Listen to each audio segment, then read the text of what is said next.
از سال 2026 هر روز زبان ادبی رو با هم می‌آموزیم. ما هر روز با لهجه خود حرف میزنیم و این عیب نیست. لهجه ریشه ماست، هویت ماست. اما زبان ادبی بالهای ماست. اگر زبان ادبی را آموزیم به دایره های دانش، فرهنگ و سطحی بلندتر نزدیک میشویم. من خود از بخارا هستم و با لهجه بخارایی حرف میزنم. ما همین طور به وایه رسیده‌ایم.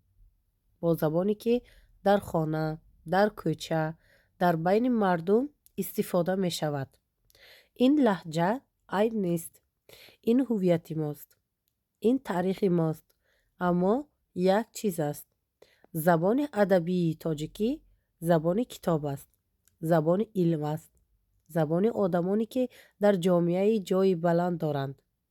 هدف این بلاگ این نیست که لهجه را بد نشان دهیم.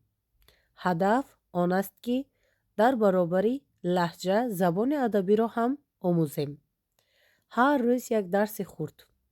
از این بعد آماده باشید با هم درس میکنیم.